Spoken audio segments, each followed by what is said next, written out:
안녕하십니까. 부동산 파헤치기 부파입니다. 지난 시간에는 구로구 아파트 10개 단지에 대한 가격 비교를 해봤고요. 오늘은 예고해드린 대로 관악 푸르지오에 대한 분석을 해보겠습니다. 관악 푸르지오는 16년차 구축이지만은 2000세대가 넘는 그런 대단지 규모이고요. 작년에 이어서 금년에도 꾸준한 상승세를 보이고 있는 그런 단지입니다. 따라서 오늘 그에 대한 시세 분석과 앞으로의 전망, 그리고 주변 단지들과의 시세 비교를 해보겠습니다. 그리고 참고로 다음 시간에는 SK 북한산 시티에 대한 분석을 준비하고 있으니까 여러분들 구독과 좋아요 부탁드리고요. 오늘 영상 출발하겠습니다.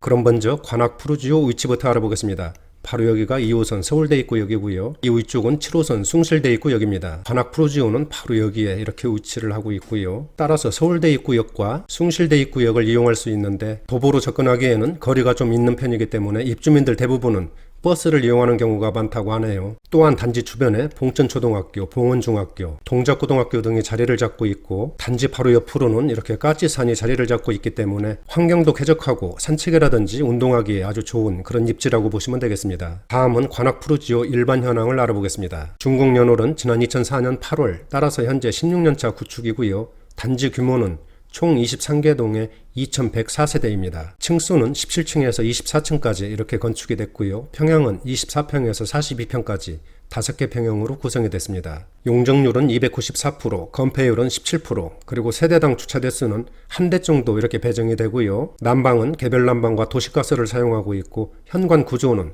계단식과 복도식이 혼합됐다고 보시면 되겠습니다. 건설사는 대우건설에서 건축을 했고요. 푸르지오 브랜드를 사용하고 있습니다. 다음은 관악 푸르지오 평형별 현황을 알아보겠습니다. 먼저 세대수인데요. 24평은 522세대, 25평은 636세대, 32평은 573세대, 그리고 34평은 255세대, 42평은 118세대. 따라서 전체적으로는 2104세대의 대규모 단지라고 보시면 되겠습니다. 침실과 화장실을 보면은 24평과 25평은 침실 3개와 화장실 1개, 그리고 32평과 34평은 침실 3개와 화장실 2개로 이렇게 구성이 됐고요. 대략적인 재산세를 보면은 24평은 71만원, 25평은 75만원, 그리고 32평과 34평은 102만원, 42평은 117만원 정도의 재산세가 나온다고 보시면 되겠습니다. 모든 평형이 종합부동산세하고는 해당 사항이 없고요. 대략적인 월 관리비를 보면은 24평은 12만원, 25평도 마찬가지로 15만원 정도 관리비가 나오고요. 32평과 34평은 17만원 정도, 그리고 42평은 23만원 정도의 관리비가 나온다고 보시면 되겠습니다. 다음은 관악 푸르지오에 대한 지난 1년간 평형별 실거래 가격을 알아보겠습니다. 먼저 24평과 25평인데요.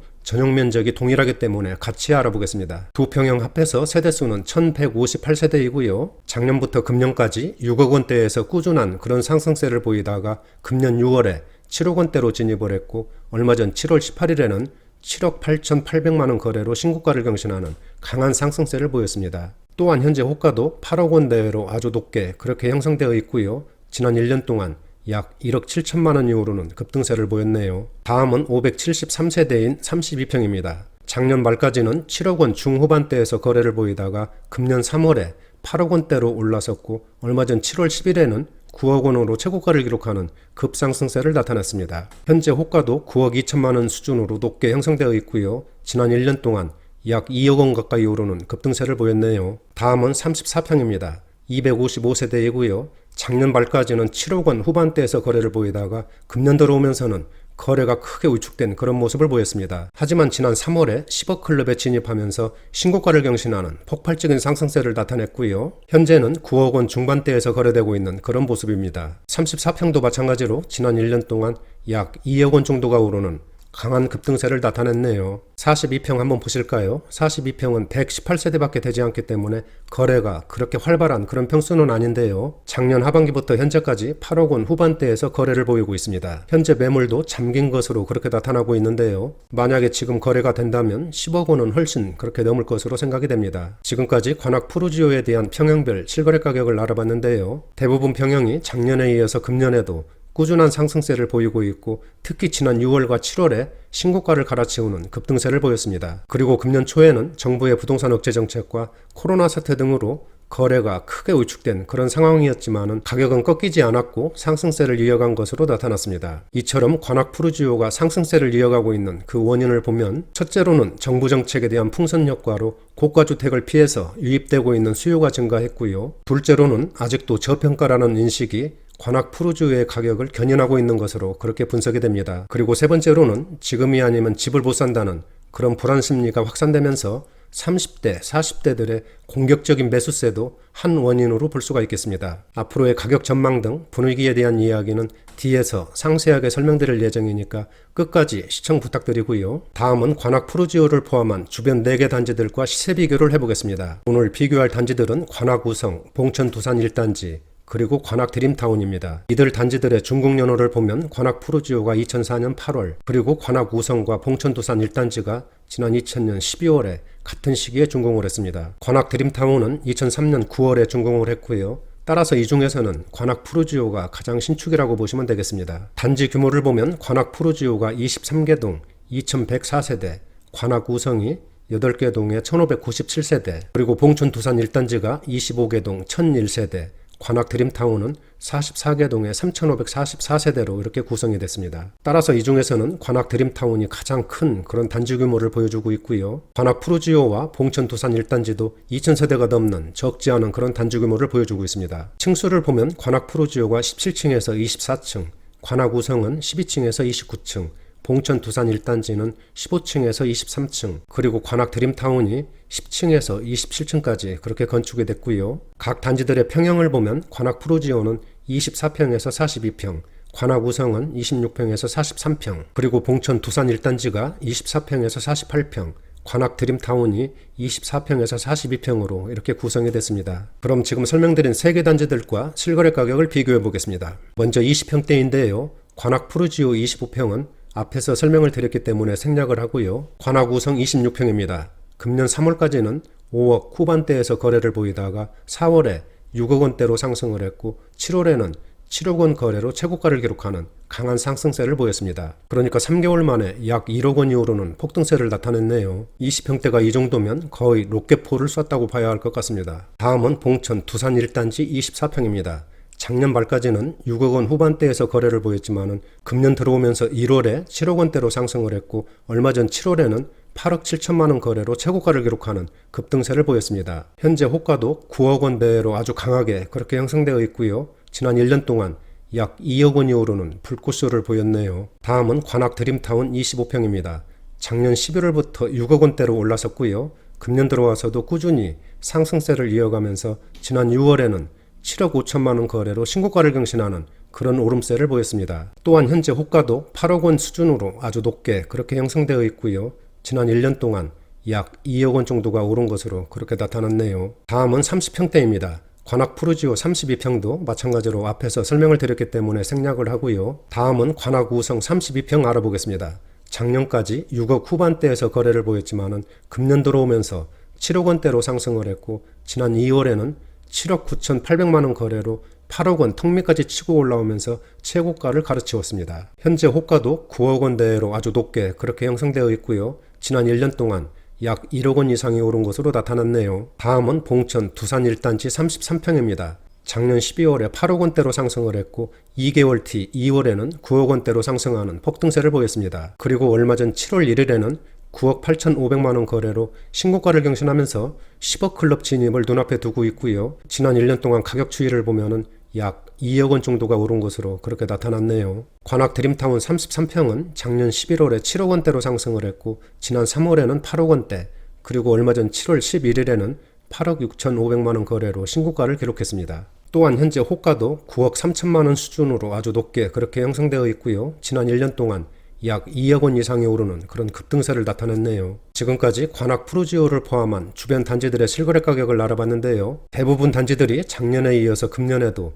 꾸준한 오름세를 보였고 얼마 전 6월과 7월에 최고가를 경신하는 강한 상승세를 보였습니다. 여기 영상에서 노란색 부분이 신고가를 표시한 그런 영역인데요. 지난 6월부터 상승세가 뚜렷한 것을 볼 수가 있습니다. 다음은 평형별 평면도를 보시겠습니다. 먼저 25평인데요. 침실 3개와 화장실 1개로 이렇게 배치가 됐습니다. 요즘 같았으면 화장실이 2개로 이렇게 배치가 됐을 텐데 구축이다 보니까 화장실이 이렇게 1개로 이렇게 배치된 모습을 볼 수가 있네요. 하지만 거실도 아주 넓고 발코니도 아주 시원하게 배치된 그런 모습을 볼 수가 있겠습니다. 오른쪽에 32평입니다. 침실 3개와 화장실 2개로 이렇게 배치가 됐고요. 2베이 구조이고 통풍도 잘 되는 그런 구조라고 보시면 되고요. 이쪽에 발코니를 확장하면 거실과 침실을 넓게 사용할 수 있는 그런 구조라고 보시면 되겠습니다. 다음은 34평입니다. 침실 3개와 화장실 2개로 이렇게 배치가 됐고요. 3베이 구조로 시원한 모습을 보여주는 그런 배치도라고 보시면 되고 통풍도 아주 잘 되는 그런 구조라고 보시면 되겠습니다. 이 밑에 부분 발코니를 확장하면 침실과 거실을 아주 넓게 사용할 수 있는 그런 구조라고 보시면 되겠네요. 오른쪽에 42평입니다. 침실 4개와 화장실 2개로 이렇게 배치가 됐고요. 마찬가지로 3베이 구조로 아주 넓게 이렇게 잘 빠진 그런 모습입니다. 거실도 아주 넓게 잘 빠져 있고요. 또 이쪽에도 발코니가 있어서 통풍도 아주 잘 되는 그런 구조라고 보시면 되겠습니다. 전체적인 평면도를 봤을 때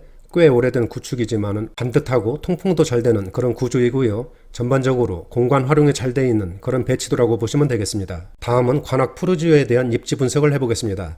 앞에서 설명드린 것처럼 지난 2004년 8월에 준공을 해서 현재 16년차 구축단지이고요.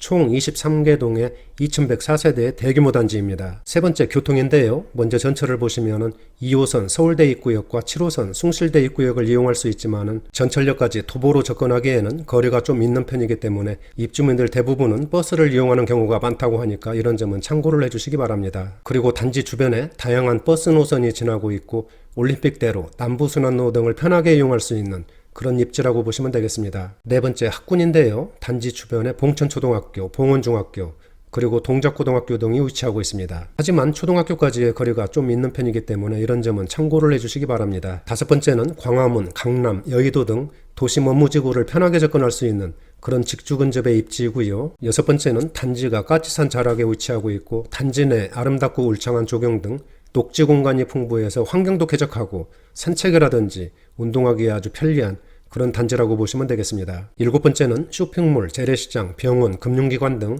주변 생활 인프라가 아주 발달되어 있기 때문에 생활하기에 편리한 그런 단지이고요. 여덟 번째는 단지 위치가 약간의 경사로 이루어졌는데 이런 점은 좀 아쉽다고 하겠습니다. 마지막으로는 봉천 14구역 재개발, 서부선 경전철 사업 등 주변 개발에 따른 시너지도 기대되는 그런 단지라고 보시면 되겠습니다. 다음은 관악 푸르지오에 대한 전망을 해보겠습니다. 앞에서 설명드린 것처럼 관악 푸르지오는 준공한 지 16년차 구축이지만은 2000세대가 넘는 대규모 단지로 까치산 자락에 위치한 환경 좋은 단지입니다. 또한 서울의 도심 업무지구를 쉽게 접근할 수 있는 그런 직주 근접 입지고요. 주변 개발에 따른 그런 시너지도 기대된다고 하겠습니다. 하지만 전철역과 초등학교와의 거리가 좀 애매하다는 점이 아쉬움으로 남는 것 같습니다. 따라서 아이들이 초등학교 취학 전까지 신혼부부들이 거주하기에 아주 알맞은 그런 단지라고 할 수 있겠네요. 관악 푸르지오에 대한 앞으로의 전망을 보면 현재의 상승세는 쉽게 꺾이지 않을 것으로 그렇게 예상이 됩니다. 물론 정부 정책 때문에 당분간은